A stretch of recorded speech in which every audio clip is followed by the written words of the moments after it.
चलें जी। अस्सलाम वालेकुम जी बेटा, आज हमारा बीएफडी का लेक्चर नंबर 41 है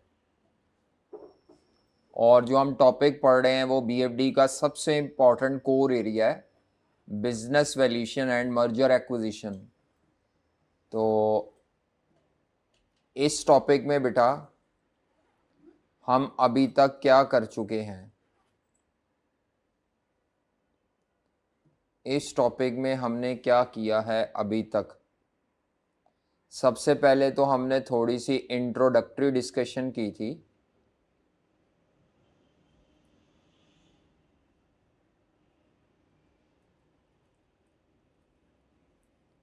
हाँ जी, ये टॉपिक हमें क्या सिखाता है या इस टॉपिक का पर्पस क्या है।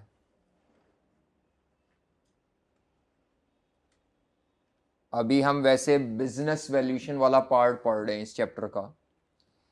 तो मैंने कहा था ये चैप्टर हमें सिखाता है how to calculate market value of a company. किसी भी कंपनी की मार्केट वैल्यू आप कैसे कैलकुलेट कर सकते हैं।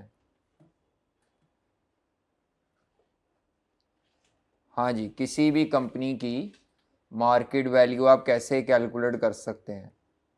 उसके बाद हमने ये कहा था कि मार्केट वैल्यू ऑफ कंपनी दो चीज़ों से मिलके बनती है। हाँ जी, कौन सी दो चीज़ें हैं, कौन सी दो चीज़ें हैं? मार्केट वैल्यू ऑफ शेयर्स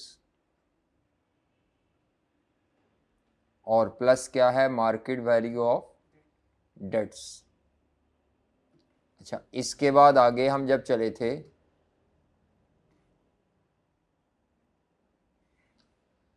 तो हमने ये कहा था कि आपकी जो वैल्यूशन है, हाँ जी, आपकी जो वैल्यूशन है, वैल्यूशन के स्पेसिफिक पर्पस क्या हैं कोटेड कंपनी में। हालांकि स्टॉक एक्सचेंज में मार्केट वैल्यू मौजूद होती है, लेकिन फिर भी आप किसी कोटेड कंपनी और किसी भी अनकोटेड कंपनी की मार्केट वैल्यू कैलकुलेट करते हैं तो क्यों करते हैं, why, what are the reasons. तो वो हमने पढ़ा था कि कोटेड कंपनी में तो ख़रीदने वाला बिकने वाली कंपनी की वैल्यू इसलिए कैलकुलेट करता है ताकि उसके मुताबिक बिड कर सके, ठीक है। और अनकोटेड कंपनी में हमने कहा था वैल्यूएशन की जो सबसे बड़ी वजह होती है, सबसे बड़ी वजह वो स्टॉक एक्सचेंज में कंपनी को इंट्रोड्यूस करवाना, ठीक है। इसमें भी मर्जर एक्विजिशन हो सकती है वजह। एक वजह हमने कहा था कि अगर कोई डायरेक्टर या पार्टनर या सॉरी कोई भी पुराना ओनर जो है फैमिली ओन्ड कंपनी में, अगर वो रिटायर हो रहा है, रिटायरिंग डायरेक्टर या डिसीज डायरेक्टर की कंपनसेशन देनी है उसके बच्चों को वरासत में, तो ज़रूरत पड़ेगी। तो किसी भी disease director of the company, disease या रिटायरिंग डायरेक्टर को कॉम्पनसेट करना है। टैक्स पर्पस के लिए भी ज़रूरत हो सकती है, गिफ्ट वगैरह देते हैं तो। अनकोटेड कंपनी में ये चार मकासद हैं, कोटेड में मर्जर एक्विजिशन के लिए मेन। अच्छा जी, इसके बाद हमने आगे जब चले थे हमने पढ़ा था मार्केट वैल्यू ऑफ डेट्स कैसे कैलकुलेट करनी है। तो मार्केट वैल्यू ऑफ डेट्स कैसे कैलकुलेट होनी है, तो हमने कहा था बैंक लोन की मार्केट वैल्यू कैलकुलेट नहीं की जाती। बैंक लोन में जो market value of bank loan है वही उसकी कौन सी वैल्यू लेनी है, जो बैलेंस शीट में एग्जिस्ट कर रही है। बैलेंस शीट की वैल्यू को क्या कहते हैं, बुक वैल्यू जी।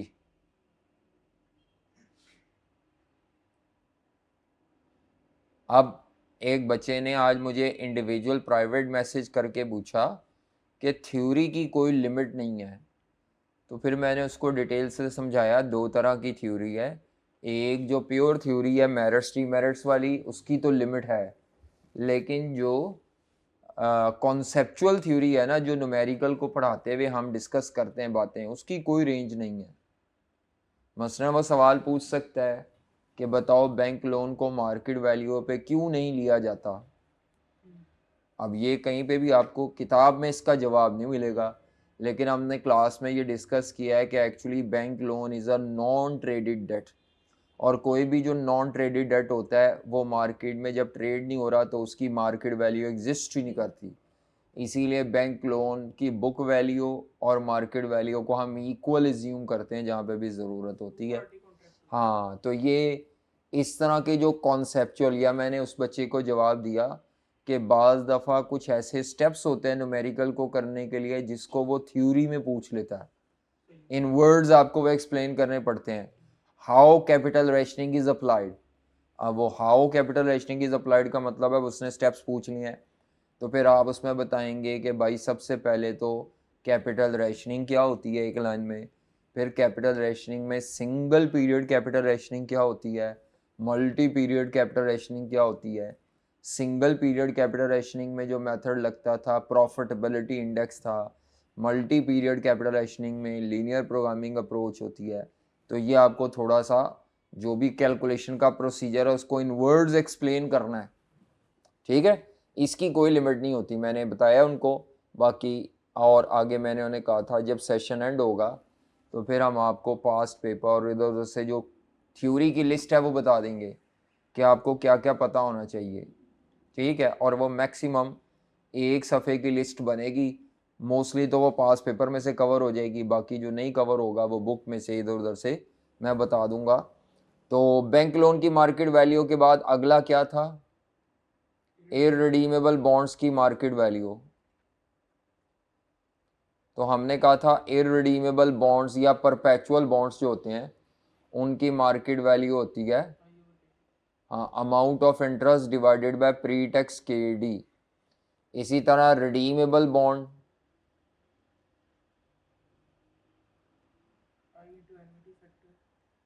हाँ जी, रिडीमेबल बॉन्ड जो होता है उसमें जो इंटरेस्ट होता है उसकी PV निकाली जाती है और रिडम्पशन वैल्यू की PV निकाली जाती है। तो इंटरेस्ट की PV KD रेट पे और रिडम्पशन की PV।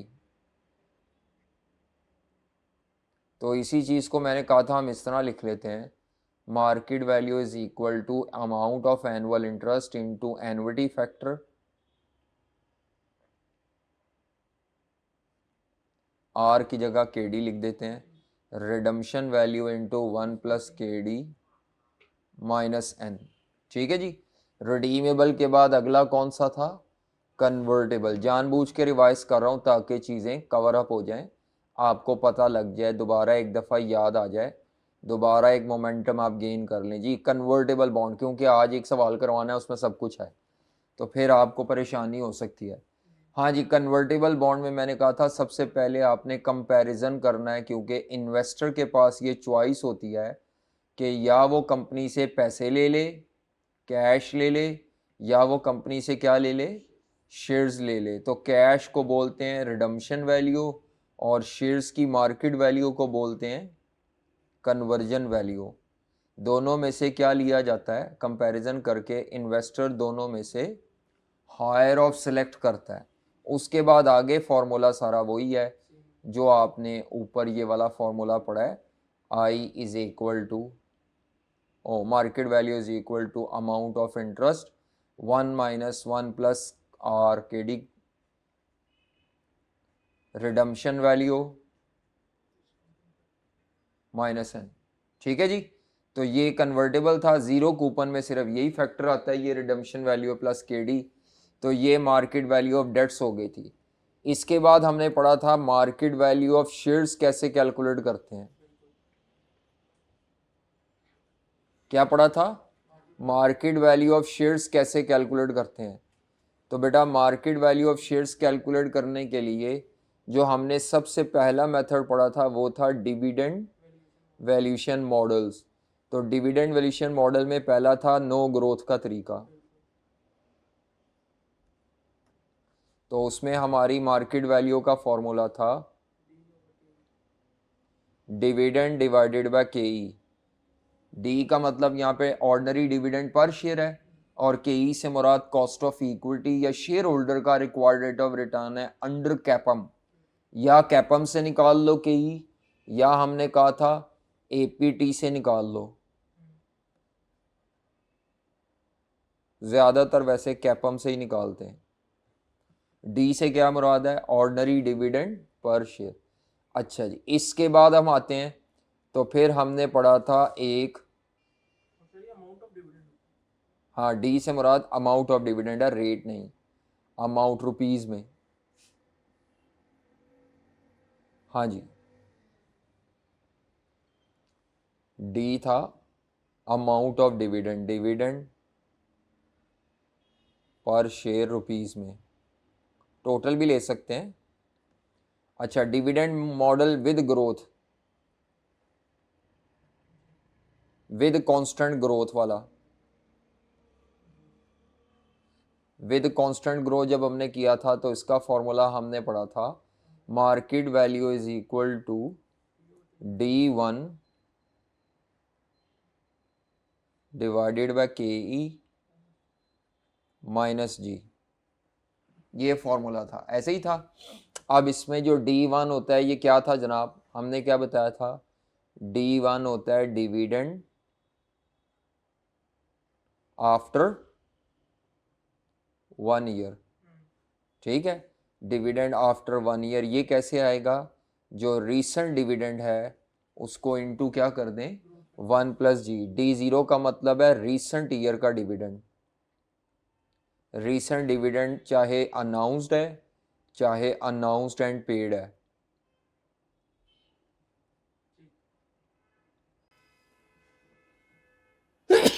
रीसेंट ईयर का डिविडेंड।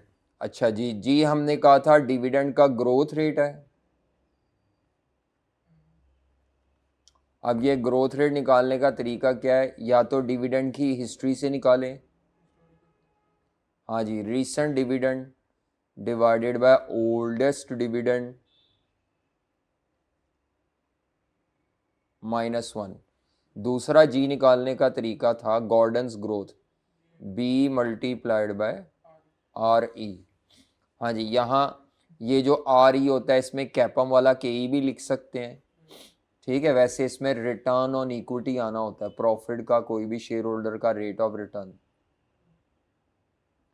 और ये जो B होता है ये कंपनी कितने % रिटेन रखती है अपने पास प्रॉफिट, तो रिटेंशन रेशो का फॉर्मूला होता है, हाँ, 1 माइनस DPS ओवर EPS या डिविडेंड पे आउट रेशो, ऐसे ही था। उसके बाद फिर हमारा जो डिविडेंड मॉडल था वो क्या था? वो था मेरा ख्याल है विद वेरिएबल ग्रोथ।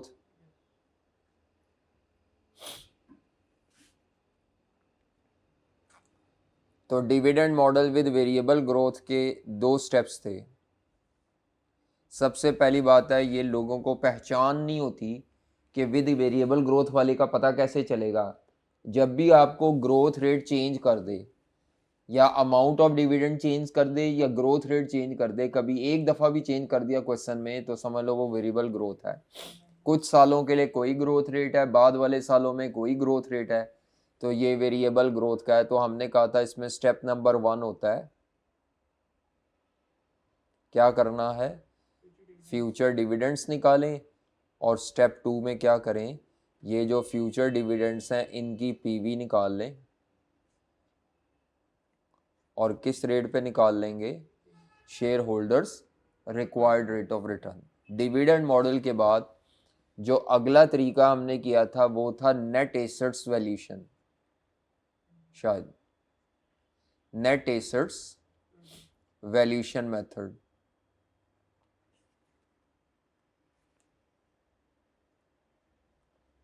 हाँ जी, नेट एसेट्स की बेस पे वैल्यूशन अगर आपने शेयर्स की करनी है तो मैंने कहा था वहाँ पे आप क्या करेंगे? ऑल एसेट्स में कौन कौन से आएंगे? नॉन करंट एसेट टेंजिबल वाले, और इनटेंजिबल एसेट्स अगर वो सेलेबल हैं या वैल्यूएबल है मार्केट में, अगर वो कह दे ये सेलेबल या वैल्यूएबल नहीं है फिर छोड़ देंगे। उसके बाद current assets, minus all liabilities. All liabilities में करंट लाइबिलिटीज भी माइनस कर देनी है और long term non current liabilities भी माइनस करनी है। तो ये आपके पास वैल्यू ऑफ इक्विटी या वैल्यू ऑफ शेयर्स आ जाएगा। फिर उसके बाद आपने वैल्यू पर शेयर इसमें निकाल के लाजमी दिखानी होती है इस मेथड में। तो जो भी ऊपर आंसर आया है value of equity divided by number of shares, ये हमने किया था लास्ट लेक्चर में, कर चुके हैं ये सारे।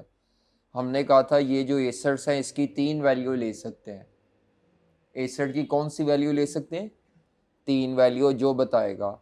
अगर वो एसेट की एनआरवी दे दे तो वो ले लेंगे, अगर एसेट्स की रिप्लेसमेंट कॉस्ट दे दे वो ले लेंगे, जो दी होगी वो ले लेंगे, या अगर कुछ भी नहीं दिया हुआ तो मजबूरन आपने कौन सी वैल्यू ले लेनी है? Book value from the balance sheet. तो नेट एसेट वैल्यूएशन के 3 तरीके हैं, 3 मेथड बन जाते हैं। ये समझ आ रही है?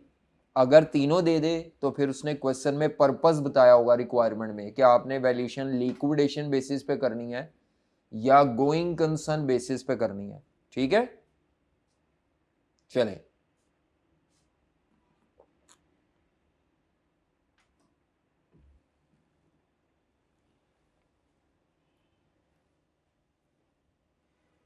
इसके बाद हमने मार्केट बेस्ड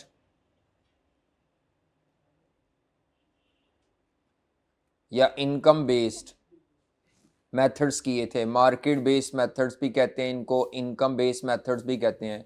मार्केट बेस्ड इसलिए कहते हैं क्योंकि इसमें एक फैक्टर कंपनी का होगा और दूसरा फैक्टर आपको मार्केट से किसी और का, इंडस्ट्री का या सिमिलर कंपनी का उठाना होता है।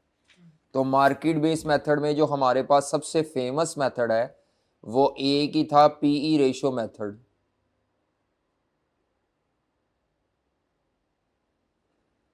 हाँ जी, पीई रेशियो मेथड, ये किया था हमने शायद। Price earning ratio method,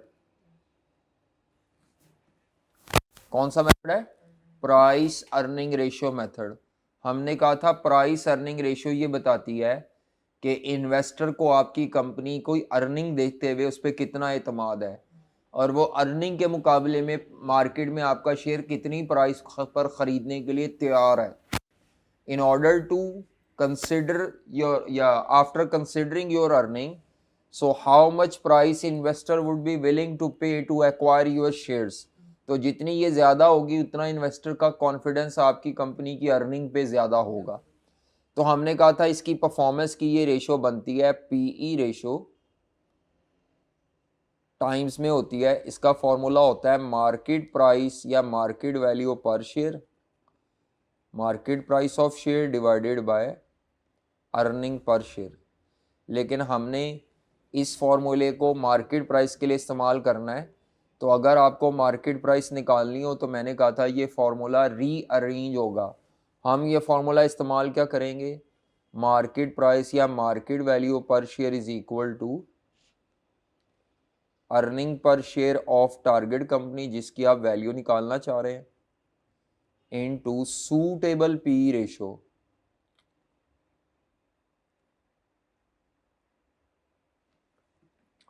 EPS of the target company multiplied by क्या करना है? Suitable P ratio. याद रखें, अगर तो आप लिस्टेड कंपनी के लिए सवाल कर रहे हैं, किसके लिए कर रहे हैं?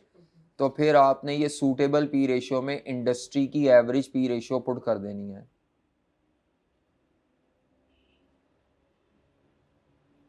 अगर क्वेश्चन हम लिस्टेड कंपनी के लिए कर रहे हैं, यानी जिसकी ईपीएस ले रहे हैं वो लिस्टेड कंपनी है, तो EPS of the listed target company multiplied by industry की एवरेज पी रेशो। अगर आप किसी नॉन लिस्टेड के लिए कर रहे हैं, ये वैसे मेथड ज़्यादातर नॉन लिस्टेड के लिए है, फिर आपको सिमिलर लिस्टेड कंपनी की पी रेशो लेनी पड़ेगी। आपको P ratio of similar listed company लेनी पड़ेगी। अगर आप अनकोटेड कंपनी के लिए सवाल हल करना चाह रहे हैं तो PE ratio of similar listed company लेंगे। अब यहाँ पे मैंने कहा था 2 स्टाइल हैं, या सेम टू सेम ले लें या एडजस्टेड पी रेशो लें, यानी थोड़ी सी कम करके, उसको बोलते हैं एडजस्टेड पी। क्या बोलते हैं उसको? जैसे मैंने कहा था अनकोटेड कंपनी का बिजनेस स्मॉल होता है कोटेड के मुकाबले में कंपैरेटिवली, तो 5% 10% पी रेशियो को क्या कर लें, कोई 20% भी कर लेता है, आई क्या 25 भी कर लेता है, 10 भी कर लेता है। हाँ 10% ज़्यादा पॉपुलर तरीकाकार है। उसके बाद ये जो ईपीएस है इसके ऊपर भी डिबेट पाई जाती है कि आपने जो ईपीएस लेनी है वो किस साल की लेनी है। ज़्यादातर रीसेंट ईपीएस ली जाती है, ठीक है। कई दफ़ा एवरेज ईपीएस भी ले लेंगे, पिछले 4-5 सालों का डाटा दिया हुआ है तो एवरेज ईपीएस ले लेंगे, और एक्सपेक्टेड ईपीएस भी ले सकते हैं। एक्सपेक्टेड ईपीएस वो कैसी आएगी, जो रीसेंट ईपीएस होगी उसको इंटू 1+G कर देंगे। जी आपको ग्रोथ रेट दिया होगा, रीसेंट अर्निंग को इंटू क्या कर देंगे 1+G। इन तीनों में जो प्रेफरेबल है, इन तीनों में जो ज़्यादातर प्रेफरेबल है या फेमस है वो रीसेंट वाला तरीका है। समझ आ रही है। बाकी मैंने कहा था आपकी चॉइस पे डाटा देख के टाइम देख के आपने फैसला करना है। अच्छा पी रेशो में ये जो चीज़ है ये मार्केट की होगी, आपकी अपनी कंपनी की नहीं होगी, और ये आपकी अपनी कंपनी का है जिसकी वैल्यूएशन निकाल रहे हैं। अगर ये दोनों चीज़ें आप उस कंपनी की ले लेंगे तो आपका स्टॉक मार्केट वाला जवाब आ जाएगा। इसीलिए ईपीएस आपने जिस कंपनी की वैल्यू निकालनी है उसकी लेनी है, ये मार्केट की उठानी है। इसी तरह पी रेशो के ऑपोजिट मेथड है, उसको कहते हैं अर्निंग यील्ड मेथड। कौन सा मेथड है, earning yield method. Earning yield बिल्कुल पी रेशो का ऑपोजिट है। हाँ जी ये नहीं पढ़ा था। Earning yield method, P ratio का जो फॉर्मूला होता है ना उसमें मार्केट प्राइस ऊपर होती है, ईपीएस नीचे। अर्निंग यील्ड रेशो क्या बताती है कि मार्केट प्राइस के बदले, यानी मार्केट से अगर इन्वेस्टर शेयर खरीद रहा है तो उसके बदले उसको कंपनी में कितने % अर्निंग नज़र आ रही है। तो अर्निंग यील्ड रेशो क्या बताती है कि मार्केट से शेयर खरीदने के बदले इन्वेस्टर कितना कमा सकता है, या कंपनी उसके पैसे को यूज़ करके कितने % कमा सकती है। तो अर्निंग यील्ड रेशियो अगर आपने कंपनी की देखनी हो तो मार्केट प्राइस को नीचे रख देंगे, ईपीएस को ऊपर रख देंगे, इनटू 100 कर देते हैं ये, लेकिन मैं 100 नहीं लिख रहा, बिल्कुल पी रेशियो के उल्ट है।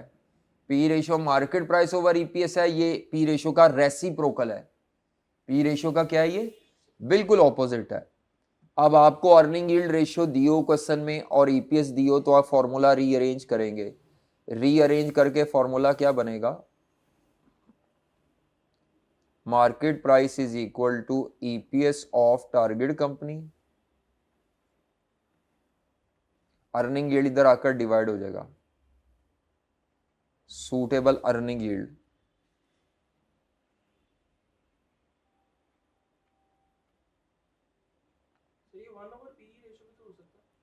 हाँ जी वो भी कर सकते हैं, 1/P रेशियो भी कर सकते हैं बिल्कुल।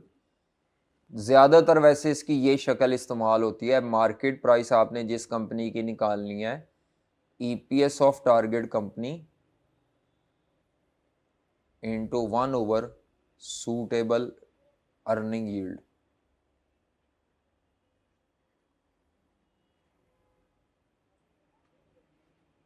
अगर ये आप 1/, सूटेबल अर्निंग यील्ड रेशियो को उल्ट करेंगे तो वो पी के बराबर आ जाएगा,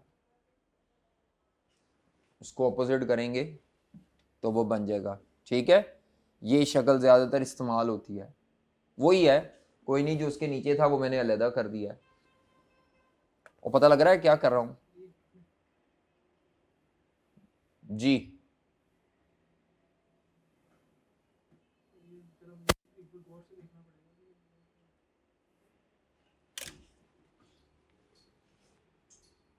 बंद है।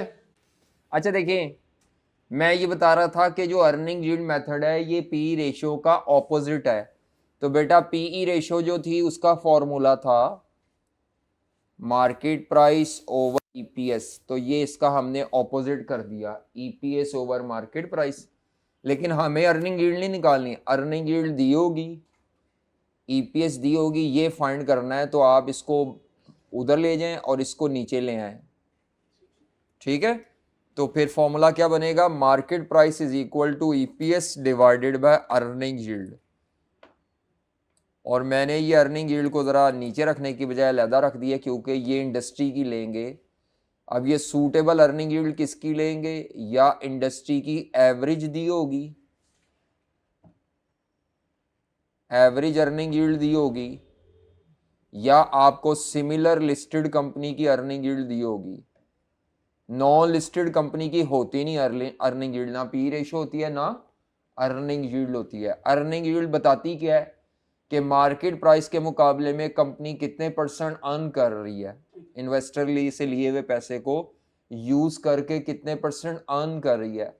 अगर आपके दिमाग में ये आ जाए ना कि मार्केट से खरीदे हुए शेयर के बदले इन्वेस्टर को क्या मिल रहा है, वो गलत हो जाएगा। वो डिविडेंड यील्ड होता है कि मार्केट से शेयर खरीद के आपको बदले में क्या मिल रहा है। ये मिल नहीं रहा, ये तो कमा रही है कंपनी, सारी कमाई आपको नहीं मिलती है एज एन इन्वेस्टर। क्या मेरी बात समझ आ रही है? तो अर्निंग यील्ड के बाद अगला कौन सा है, डिविडेंड यील्ड। हाँ जी बिल्कुल, डिविडेंड यील्ड मेथड से कैसे निकालेंगे। अर्निंग यील्ड में और डिविडेंड यील्ड में फर्क ही सिर्फ एक चीज का है, उसमें ऊपर ईपीएस रखी है अर्निंग यील्ड में, इसमें नहीं, ऊपर डीपीएस रखना है, डिविडेंड। तो अर्निंग यील्ड मेथड के मुताबिक आप क्या करते हैं,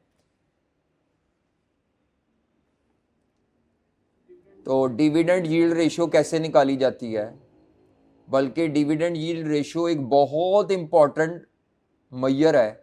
तमाम वो लोग जो स्टॉक एक्सचेंज में डिविडेंड कमाना चाहते हैं, क्या कमाना चाहते हैं, तो वो हर कंपनी की डिविडेंड यील्ड निकाल के देखते हैं। बल्कि आजकल तो ऐप है इन्वेस्टिफाई स्टॉक्स के नाम से, और इस तरह की बड़ी ऐप्स हैं, उन ऐप्स को इंस्टॉल करें, लाइव पाकिस्तान स्टॉक एक्सचेंज की सारी डिटेल आएगी। इवन हर कंपनी की डिविडेंड यील्ड भी निकली होगी, रेशियो भी निकाली हुई है उन्होंने, रोजाना प्राइस में इंक्रीज डिक्रीज भी बताते हैं, थोड़ी बहुत सजेशंस भी देते हैं।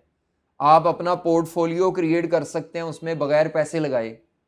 मतलब वो कहते हैं अपना पोर्टफोलियो बिल्ड करें, तो आप क्या करते हैं, शेयर्स को पिक करके एक अलहदा बॉक्स में डाल देते हैं, तो वो आप समझते हैं आपका पोर्टफोलियो हो गया।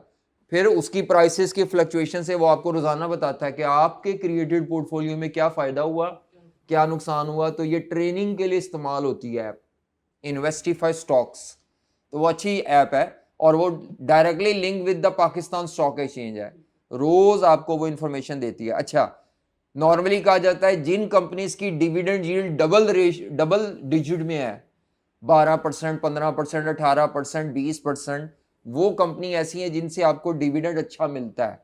तो जो लोग तो डिविडेंड खाने के लालच में लेते हैं ना शेयर्स, वो डिविडेंड यील्ड रेशियो को देखते हैं, और जो डिविडेंड लेने के आदी नहीं होते वो कैपिटल गेन, तो फिर वो उन कंपनीज के शेयर लेते हैं जिनका डिविडेंड यील्ड लो हो, लेस देन 10% हो, 2% हो, 3% हो।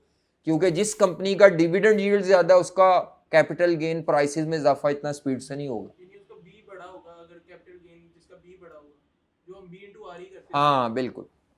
तो डिविडेंड यील्ड रेशियो क्या बताती है कि इन्वेस्टर अगर किसी शेयर को मार्केट से खरीदता है तो मार्केट से खरीदने में वो जितने पैसे देता है उन पैसों के बदले उसको कंपनी से डिविडेंड कितना मिलता है, अमाउंट ऑफ डिविडेंड कितनी मिलती है इनटू 100। जब भी लफ्ज यील्ड आता है ना, यील्ड, तो यील्ड की बेस पे मार्केट प्राइस होती है। यील्ड कैलकुलेट ही मार्केट प्राइस से की जाती है। वो जो आप बॉन्ड का रेट ऑफ रिटर्न निकालते थे वो भी यील्ड होती है, इसीलिए इसको यील्ड टू मैच्योरिटी कहते हैं, रिडीमेबल बॉन्ड की। समझ आ रही है रेट को?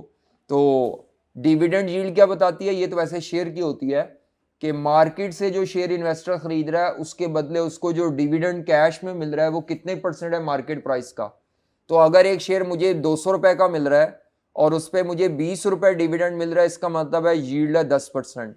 उसके मुकाबले में एक शेयर मुझे 25 रुपए का मिल रहा है और उस पर 4 रुपए डिविडेंड है, 25 रुपए का शेयर खरीद के कितने का डिविडेंड है। अब अमाउंट में तो आपको इतना ज्यादा नहीं लगेगा कि लो इतना सा डिविडेंड, लेकिन आप प्राइस भी तो देखें ना कितनी पे कर रहे हैं। जब आप इसको परसेंटेज में निकालेंगे तो मेरा ख्याल है ये तकरीबन कोई 16% शायद आ जाए, शायद कितने परसेंट आ जाए, उससे तो ज्यादा ही है। 200 का शेयर खरीद के 20 रुपए डिविडेंड लेना और 25 रुपए का शेयर खरीद के 4 रुपए का लेना, तो परसेंटेज वाइज यील्ड किसकी ज्यादा है, इसकी ज्यादा है। समझ आ रही है?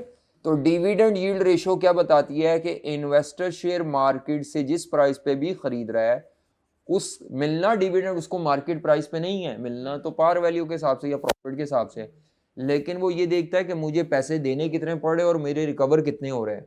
इसको return on investment of investor भी कह सकते हैं, लगाए हुए पैसों पे क्या कमा रहा है।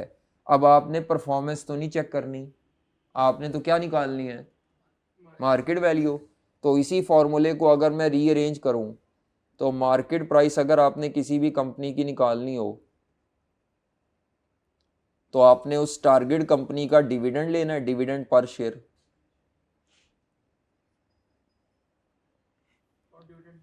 और डिविडेंड यील्ड रेशियो जो उधर है उसको नीचे डिवाइड में ले आए, डिविडेंड यील्ड रेशियो। सर एक चीज पूछनी है, जी बताएं मैं गलत हूं या ठीक हूं। ये चीज मैं सोच रहा हूं कि अगर ये तो एक्चुअल डिविडेंड है, ये बन गया डिविडेंड यील्ड मेथड, अगर यही एक्सपेक्टेड होता तो डीवीएम हो जाता इसमें। अगर ये एक्सपेक्टेड होता, हाँ वो विदाउट ग्रोथ वाला, हाँ सादे वाला, इसमें भी डीवीएम हो जाता। बिल्कुल वही हो जाता, बल्कि वो इसी से निकला हुआ है।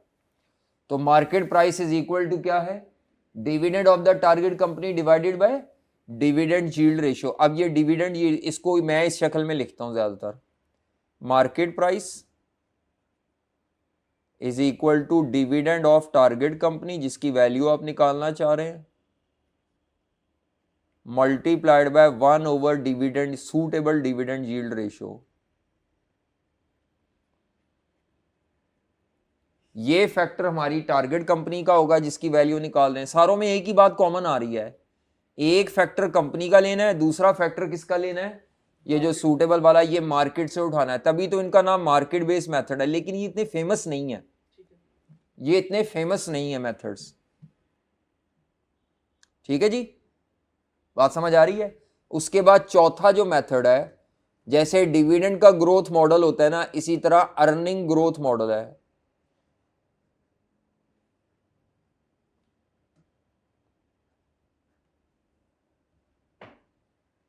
कौन सा मॉडल है, अर्निंग ग्रोथ मॉडल।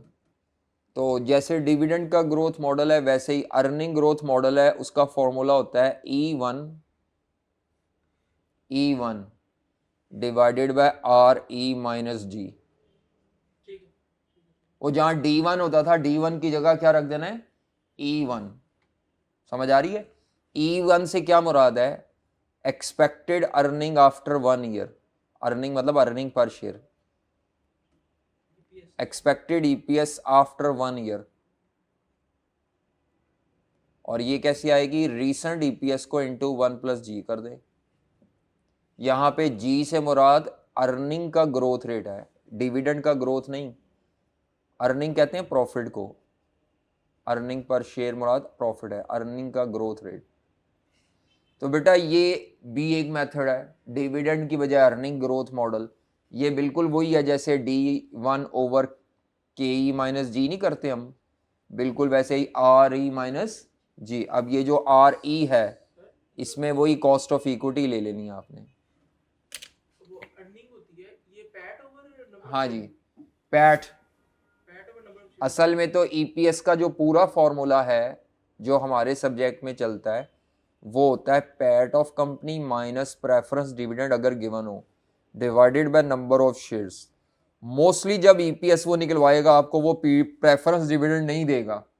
क्या नहीं देगा, तो फिर पैट ही आपका, PAT divided by number of shares. समझ आ रही, ये जो PD है ये क्या चीज़ है, अमाउंट ऑफ प्रेफरेंस डिविडेंड। ना हो तो ठीक है, जब आप पैड में से प्रेफरेंस डिविडेंड माइनस करते हैं तो ये आ जाता है profit available for distribution to ordinary share holder.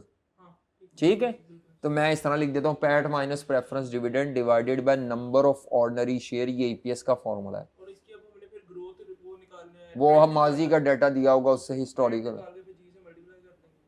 ठीक है, चलें अब आप एक सवाल करें, मतलब एग्जाम्पल्स करें ज़रा थोड़ा सा, ताकि आप सो ही ना जाएं। छोटी छोटी एग्जाम्पल्स करें प्लीज़।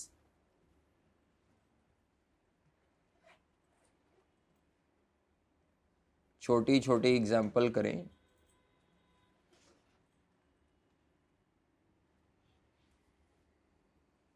बीएमडी में भी डेडिकेटेड रेशियो का चैप्टर है, जी बिल्कुल, यानी जहां पर प्रॉपर रेशियोज टेस्ट होते हैं। ये तो उसमें भी हेल्प करेगा थोड़ा सा।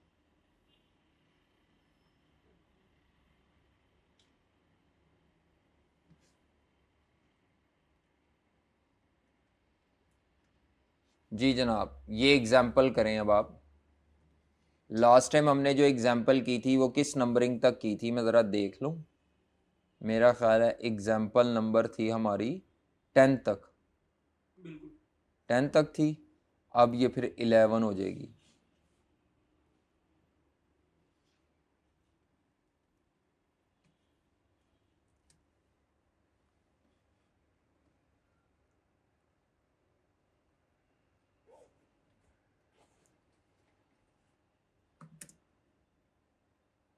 चलें जी, करें ज़रा इसको।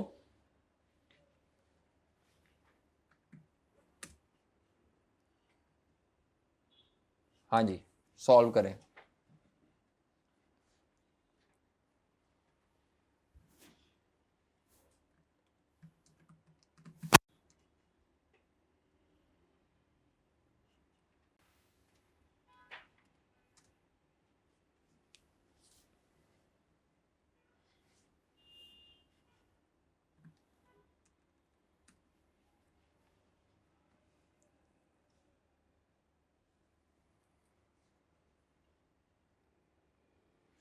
करें जी सॉल्व। सर जरा अराउंड देख लीजिएगा, क्योंकि कुछ जगहों पे 7:30 में होगी भी है। इधर पौने 8 है।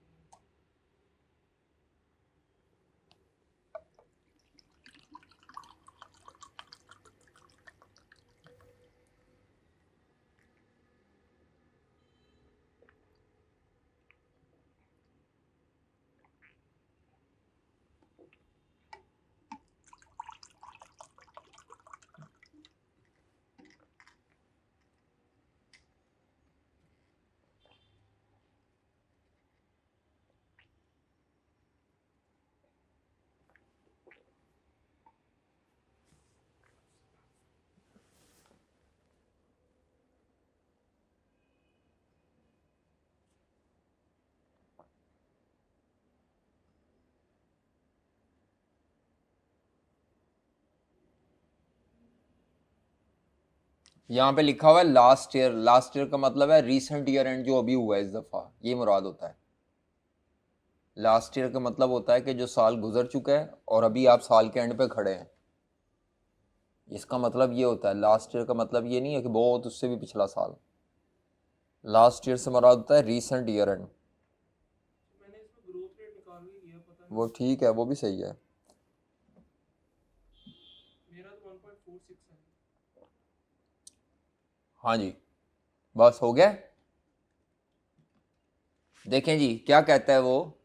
कहता है EPS of ABC limited a private company was 15 rupees last year. I cap की किताब की है तो उसने ऐसे ही लिखा हुआ था, लेकिन मैं इसको रेक्टिफाई कर रहा हूँ। वॉज 15 रुपीज़ लास्ट ईयर की बजाय मैं लिख देता हूँ is 15 rupees during the recent year and. ये ज़्यादा बेहतर होगा, लेकिन आई कैप ने अपनी किताब में यही लिखा हुआ है during the recent year and. हाँ जी,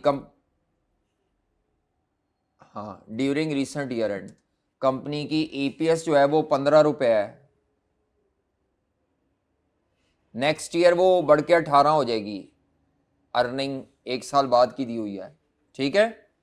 कहता है सिमिलर कंपनीज की स्टॉक मार्केट में पी रेशियो है 10 से 15.6 और एवरेज पी रेशियो है 12.5। ये ज़रा इसकी निकालिएगा, 10 और 15.6 की एवरेज। मेरा नहीं ख्याल वो ये निकलेगी, वो तो कुछ और निकलेगी, लेकिन उसने अपनी तरफ से निकाल के बता दिया। ये सारी कंपनीज की है असल में। वो कम अज़ कम ये है, ज़्यादा से ज़्यादा पी रेशियो ये है। और ये इंडस्ट्री में 100 कंपनी है, ये 100 की एवरेज है, इन दो की नहीं एवरेज। समझ आ रही है? ये डिफरेंट इसलिए आ रही है। आपसे कहता है मार्केट वैल्यू पर शेयर निकालें by using different versions of P ratio model. By different versions का मतलब है जितने पॉसिबल तरीके सारों से निकाल के दिखानी है पी रेशियो मेथड से। डिफरेंट वर्जन से, एक तरीके से नहीं निकाल के दिखानी।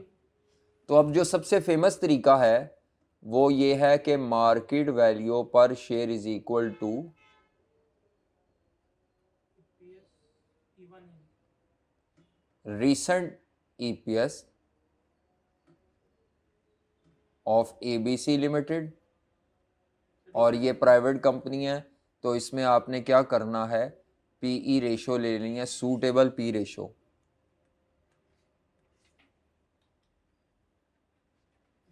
सबसे फेमस तरीका जो है वो यही है कि आपने रीसेंट ईपीएस लेनी है, जो बेसिक तरीका है सबसे पुराना। पहला तो रीसेंट ईपीएस 15 रुपये है, और सूटेबल पी रेशो मैंने कहा था अगर तो लिस्टेड कंपनी हो तो उसमें एवरेज ले लेते हैं, लेकिन अगर नॉन लिस्टेड कंपनी हो तो फिर आप सिमिलर लिस्टेड कंपनी की पी रेशो लेके उसको कम शम कर सकते हैं।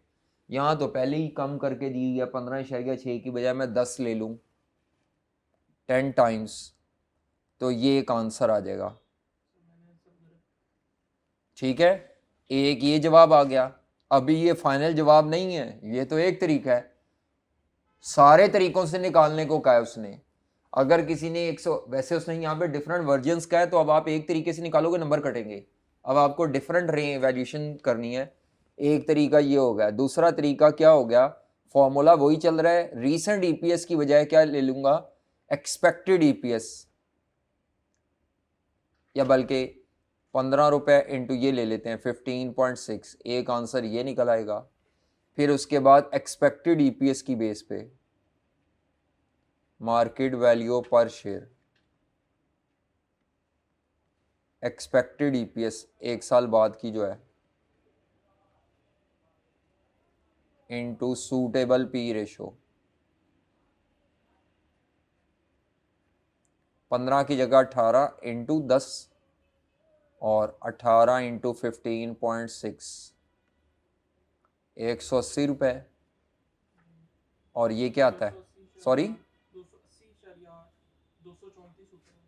ऊपर वाला 234। कोई एक आंसर भी एग्जैक्ट ठीक नहीं है, मतलब सारे ठीक हैं, सारे काबिल कबूल है। एक में रीसेंट ईपीएस लिया, एक में एक्सपेक्टेड ईपीएस लिया। ठीक है, ये एवरेज पी रेशियो वैसे तब इस्तेमाल करते हैं जब एबीसी लिमिटेड लिस्टेड हो, लेकिन आप स्टिल इसको भी यूज़ कर सकते हैं, कोई मसला नहीं। बल्कि क्या है, कई लोग तो इसकी एवरेज भी यूज़ कर लेते हैं 10 और 15.6 की।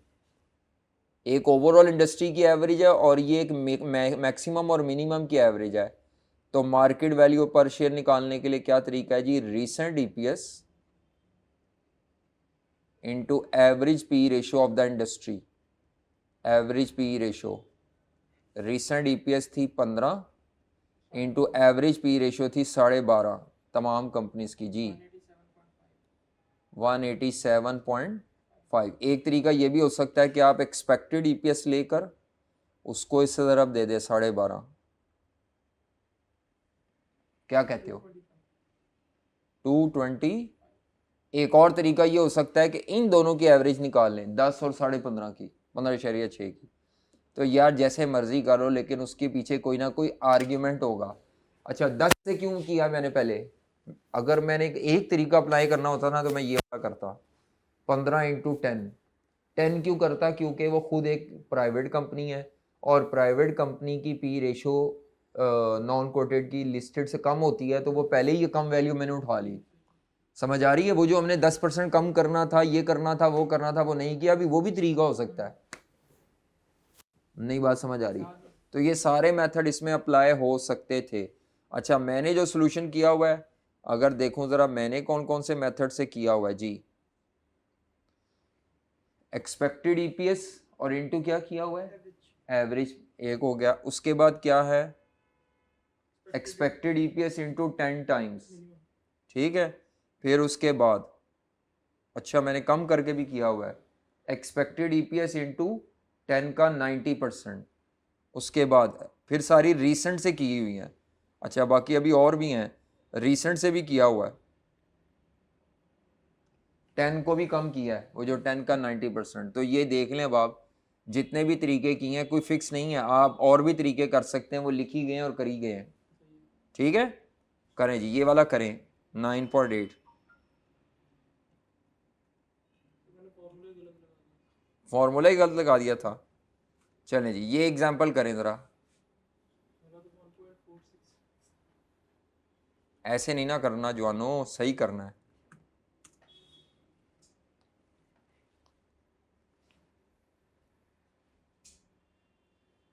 उसी मस्जिद में अजान हुई है, मेरा भी यही ख्याल है जी। ये करते हैं फिर हम जाते हैं। क्या मांगा हुआ है?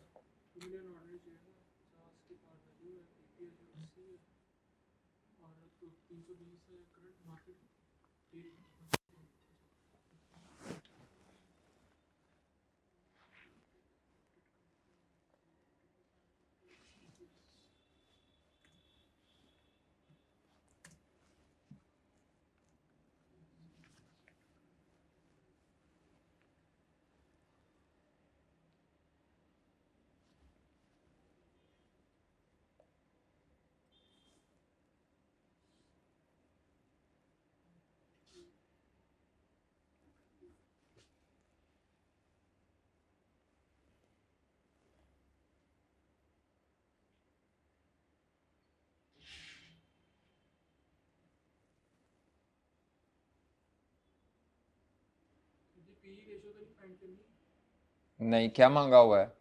By using the P ratio model find out the market value per share of Y limited.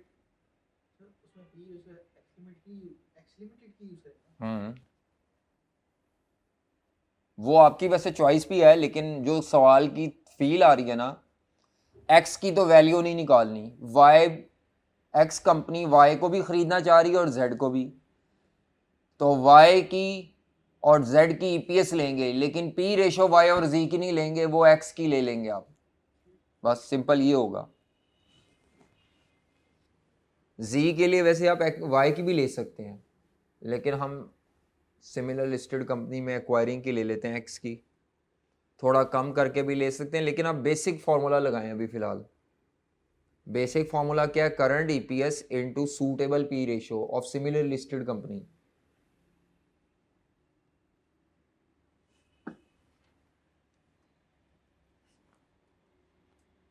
चलें नमाज पढ़ के आके करेंगे, क्योंकि टाइम बहुत कम रह गया है, नमाज निकल जानी है। वो एक एक लाइन का जवाब है। अच्छा बेटा, ये एग्जांपल दी हुई थी मैंने, वो कहता है एक कंपनी है एक्स लिमिटेड, उसके 2 मिलियन शेयर्स हैं, पार वैल्यू 50 रुपये है, उसकी ईपीएस 80 रुपये है, और उसकी मार्केट प्राइस 320 रुपये है एक्स की। X company 1 million shares Y के लेना चाह रहे हैं और 5 लाख शेयर्स जेड के लेना चाह रहे हैं, और आपसे जो नीचे वैल्यू भी मांगी हुई है वो वाई और जेड की, यानी टारगेट कंपनी की, जिनको ख़रीदा जा रहा है। एक्स कंपनी वाई को ले रही है, तो एक्स कंपनी वाई की वैल्यू तय करना चाह रही है, अपनी नहीं, वाई की। वाई के 1 मिलियन शेयर्स और जेड के 5 lakh shares. Y limited quoted है और जेड लिमिटेड एक अनकोटेड कंपनी है। वाई लिमिटेड की ईपीएस है 65 और वाई लिमिटेड की करंट मार्केट प्राइस है 162.5। ये तो स्टॉक एक्सचेंज की प्राइस है। हमने इस प्राइस को इग्नोर करके अपने मेथड से निकालनी है, जिसका नाम पी रेशियो मेथड है वाई की, ठीक है। और जेड की ईपीएस दिया है, क्योंकि वो अनकोटेड है, उसकी अपनी पी रेशियो तो नहीं होगी, तो ये जेड की ईपीएस है, करंट ईपीएस। तो अब अगर मैंने वाई लिमिटेड की मार्केट वैल्यू पर शेयर निकालनी है, market value of Y limited, तो उसका तरीकाकार क्या होगा? हाँ जी, ईपीएस ऑफ, हाँ जी, वैल्यू किसकी निकालना चाह रहा हूँ? वाई लिमिटेड की। तो EPS of Y limited into PE ratio of similar, ऐसे ही है, लिस्टेड कंपनी जो कि एक्स कंपनी है, ठीक है। वाई की पी रेशियो आपने नहीं लेनी, वाई की तो पी रेशियो दी भी नहीं हुई, तो एक्स की लेनी है पी रेशियो। ईपीएस आपने एक्स की क्यों ली है? वैल्यू एक्स की निकालनी नहीं। ईपीएस आपने अगर एक्स की लिया है, तो इसका मतलब है आप एक्स कंपनी की मार्केट वैल्यू निकालना चाह रहे हैं, और उसने तो मांगी वाई की लिमिटेड की मार्केट वैल्यू है। मुझे ऐसा लगता था कि जो इन्वेस्टिंग कंपनी है, वो जो है ना इन्वेस्टर कंपनी, उसकी ईपीएस लेते हैं, जिसकी वैल्यू कैलकुलेट करनी है, टारगेट। मैंने ये बार बार लिखा है, ये आप किधर थे उस वक्त जब मैंने ये लिखा है? ये देखो, क्या लिखा हुआ है, ईपीएस ऑफ किसकी, टारगेट कंपनी, टारगेट कहते हैं जिसकी मार्केट वैल्यू निकाली जा रही है। ये देखो क्या लिखा हुआ है, EPS of target. Target company से मुराद वो कंपनी है जिसकी आप मार्केट वैल्यू निकालना चाह रहे हैं बेटा, ठीक है। हम वाई लिमिटेड की मार्केट वैल्यू निकालना चाह रहे हैं, वाई लिमिटेड की मार्केट वैल्यू। वाई लिमिटेड की अपनी पी रेशो नहीं लेनी, सिमिलर लिस्टेड की लेनी है या इंडस्ट्री की average.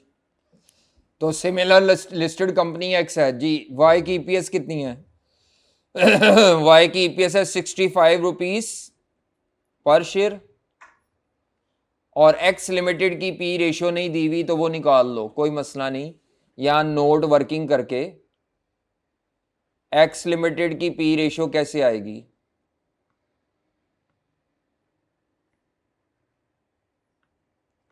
Market price over EPS x limited की। 320 रुपए मार्केट प्राइस है, मेरा ख्याल है ईपीएस 80 रुपए है, 4 टाइम्स आ जाता है, क्या कहते हैं 4 टाइम्स आता है ना। हाँ तो ये आ जाएगी वैल्यू, क्या आंसर आता है 260 रुपए। ये वाई लिमिटेड की मार्केट वैल्यू है by using the P ratio of similar listed company. अच्छा, अब जेड लिमिटेड की मार्केट वैल्यू निकालनी है, market value of Z limited, तो आपको ईपीएस ऑफ जेड लिमिटेड लेकर P ratio of similar listed company,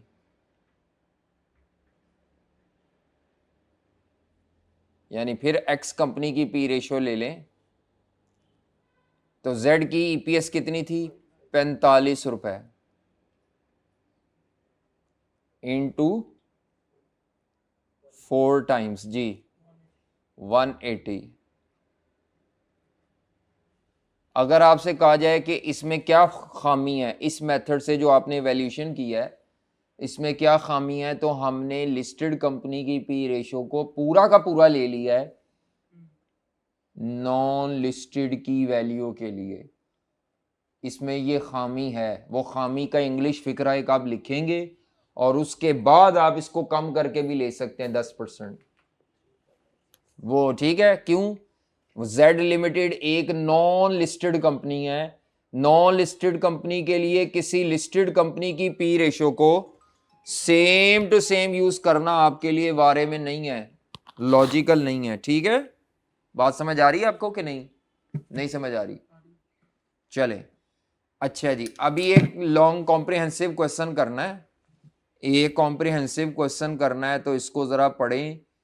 ये आप लोगों ने करना है, मैं फिर करवाऊंगा, आपने पहले करना है।